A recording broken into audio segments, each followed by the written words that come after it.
प्रेतवाधित स्थानों और उनकी सदियों पुरानी कहानियों ने लोगों की रुचि और जिज्ञासा को बढ़ा दिया है। हालांकि यदि आप इन प्रेतवाधित स्थानों पर जाते हैं और लोगों से पिछली घटनाओं के बारे में बात करते हैं, जो शहर में ठंडी रातें आने पर भी जीवंत हो जाती हैं, तो आप मौत तक डर सकते हैं।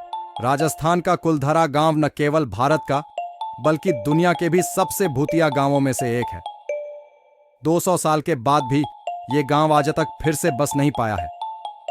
इस लेख के जरिए उस कहानी के बारे में जहां 5000 लोगों ने गांव को रातों रात में खाली कर दिया था।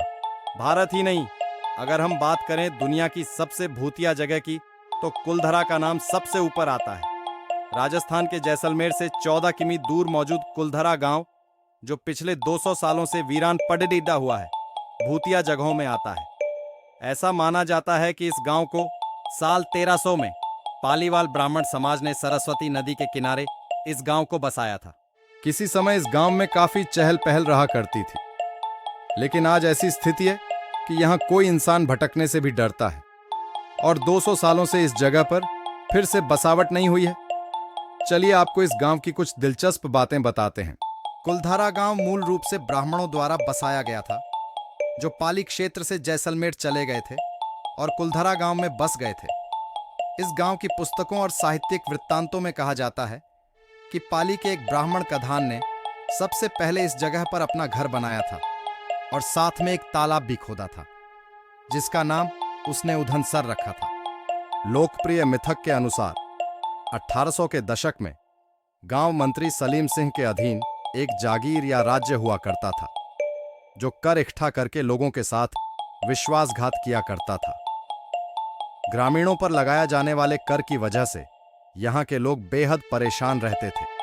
ऐसा कहा जाता है कि सलीम सिंह को ग्राम प्रधान की बेटी पसंद आ गई और गांव वालों को इस पर धमकी दे डाली कि अगर उन्होंने इस बात की विरोध करने की कोशिश की या रास्ते में आए तो वह और कर वसूल करने लगेगा। अपने गांव वालों की जान बचाने के साथ साथ अपनी बेटी की इज्जत बचाने के लिए मुखिया समेत पूरा गांव रातों रात फरार हो गया। गांव वाले गांव को वीरान छोड़ दचकर किसी दूसरी जगह पर चले गए।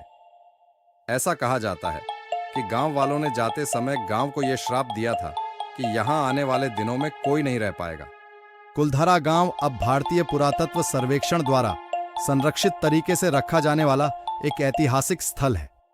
पर्यटक यहां घूम सकते हैं और उस समय के दौरान ऐसा क्या हुआ था जैसी झलकियां आपको यहां देखने को मिल जाएंगी।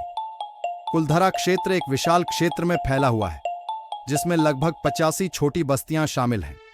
गांवों की सभी झोपड़ियां टूट चुकी हैं और खंडहर हो चुकी हैं। यहां एक देवी मंदिर भी है, जो अब वो भी खंडहर हो चुका है। मंदिर के अंदर शिलालेख है, जिसकी वजह से पुरातत्वविदों को गांव और इसके प्राचीन निवासियों के बारे में जानकारी इकट्ठा करने में मदद मिली है। गांव में आप रोजाना सुबह 8 बजे से शाम 6 बजे तक घूमना फिरना कर सकते हैं। चूंकि ये जगह भूतिया मानी जाती है, इसलिए स्थानीय लोग सूर्यास्त के बाद द्वार बंद कर देते हैं।